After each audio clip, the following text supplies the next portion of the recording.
Welcome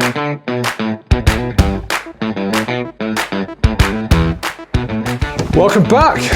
Episode 2. Suppress this. Or is it silence this? I don't know.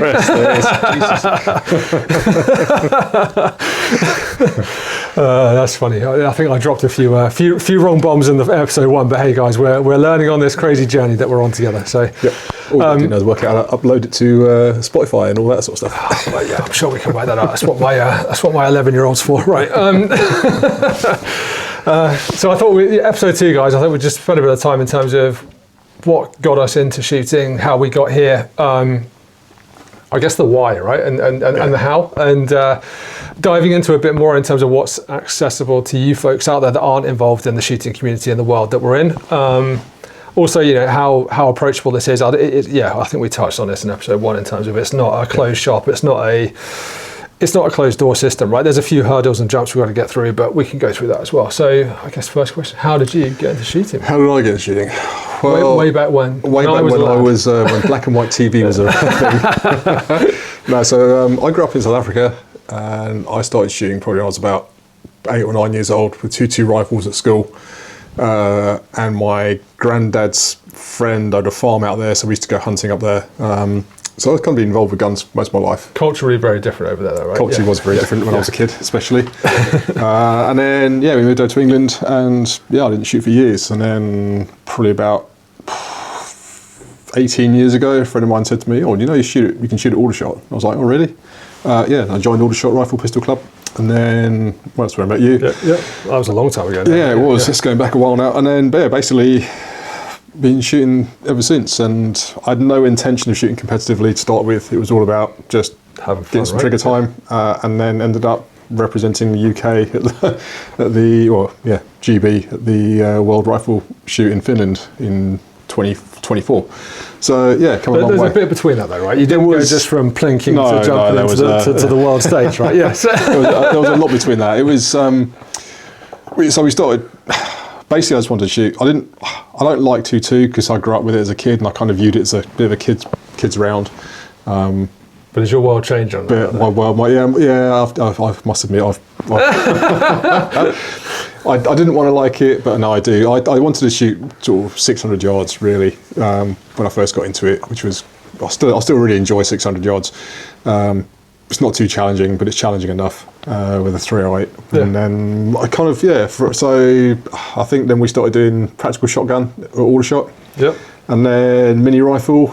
And I discovered I was quite good at mini rifle for some bizarre reason, and I've never looked back. I kind of took to it like a duck to water and just really enjoy it. I enjoy the competitiveness, although I'd say I'm not competitive until the whistle goes or the buzzer goes. It's kind of grown along the way. So I basically shoot mini rifle, practical pistol, practical shotgun, and I run 3-gun at Headley Park, and then we shoot all over the world together, Czech Republic, France, and the States. So I get a fair bit of trigger time, which is quite good. Yeah, Aldershot was. I think that's going back. I don't know, over a decade now, right? It's got to be at least 15 years now. 2014 maybe, whatever, right? The grey matter is racking in my brain on that one. But I got into shooting actually through Philippa, my wife, right? So she's the one that dragged me down to Aldershot Rifle and Pistol Club with one of her friends actually, and we went through the induction stuff, and then we were just plinking on the range outside with I think it was like a Ruger 1022. I think pretty much what everyone starts with in terms of the trusted steed, or back in the day it was anyway. And it was a chap called Ollie actually who tapped me on my shoulder. He's like, Simon, you need to go to Shield and do this practical shotgun course, and then you can start running around and shooting shotguns. And I was thinking, what sort of craziness is this at the time? But anyway, a load of us trundled down to Shield. I don't think it was with the Borders. And so I did my UK PSA shotgun, is it long gun competition license, whatever it's called these days. So I did that, and then that was my sort of first foray into practical shooting. And then I guess I grew on that. So moved into mini rifle, then 2-gun, then 3-gun, and then running around the world doing 4-gun or 2x2, whatever it's called these days. Yeah, so a lot more of the practical side of things. Still enjoy doing the odd like long range shoot and stuff like that. So anything over 300 yards is long range to me. That's otherwise we could call it an airstrike, right? But it's good. It's a very different discipline, very different. Different setup. I wouldn't proclaim to know half of the stuff that the guys know about that. So if you want to talk long range, maybe we should get someone else on the podcast. Although you dabble in it as well. I dabble in it. I'm not great at it. I just enjoy 300 to 600 yards. I find it quite relaxing because I don't have to think too hard. I think with the long range stuff, when people start talking about, I just smile, nod, agree, and just say, can I have a go, right? I'll do a bit of hunting as well, so that's really that's really improved my marksmanship as well, because you want to be able to take that first shot, make it work. Absolutely right. Yeah. So again, a completely different world that we're in. And the other thing I think both of us do every now and again is we go and bust some clays, right, and have a bit of fun and just It's just for a laugh, isn't it? Yeah, just for a laugh, and the one who gets the lowest score buys the beers, right? That kind of thing. It's as simple as that. So. More than happy to go and bust clays and I'd argue that was my first sort of foray into owning a firearm was my shotgun certificate with a side by side actually that I bought, a 50 quid Baikal side by side that I still own today. I think you remember that clay range near Farnham where that bloke turned up in all his tweed with that really expensive shotgun and you absolutely smashed him. Yeah, with my 50 quid. Yeah, my 50 quid in my flip flops. But yeah, no, it's good fun. I love that gun. It just I don't know why. There's something sentimental about it. It's not worth anything, right? You know, I think any dealer, which is the other side of the coin that we work with, if I rocked up and said, "Do you want to buy this?" they'd look at me as if I had two heads. But once I'm finished with it, I think it'll end up under a chop saw, which will be a bit sad. But anyway, onwards and upwards, right? And then I guess we met each other Aldershot, then we started the Kentucky Firearms Club, again 2015ish, wasn't it? I think something like that. From strength to strength. Which, with a viewpoint, and probably akin to why this podcast is here, is how do we get more people into shooting? How do we sort of open the doors and bring people to the sport? And my personal aim, I'm sure it was yours as well, was how do we lower the average age of people in the shooting world, right? And make it more, not more fun, because there's loads of clubs out there doing fun stuff, but make it fun in the area that we were in, that I don't think, it filled a bit of a hole, right? So, and then more latterly, we've got involved in Headley Park, you more so than me, right? Yeah, so I'm on the board now at Headley Park. Again, we're looking at new ways to try and get kids involved, youngsters involved in sport. So if you're in the sort of Hampshire area and you run scouts or army cadets, air cadets, and you want to have a go, want to get the kids involved in some shooting, just give us a shout. More than happy to try and work something out with you guys. I think it's important we get the kids involved. It's a good sport to be involved with, teaches discipline. It's a fun sport, and you'll meet new people, plenty of people along the way. All great people. You know, I've met loads of people along the way that I've just enjoyed their company. And people from all different walks of life. I think that's the key thing, right? Yeah, you've got everyone there, which is great, and it's just shooting just becomes that leveler, I think. Yeah, we've got everything from labourers to magistrates, cleaners to guys that run sort of big, CEOs of fairly big companies.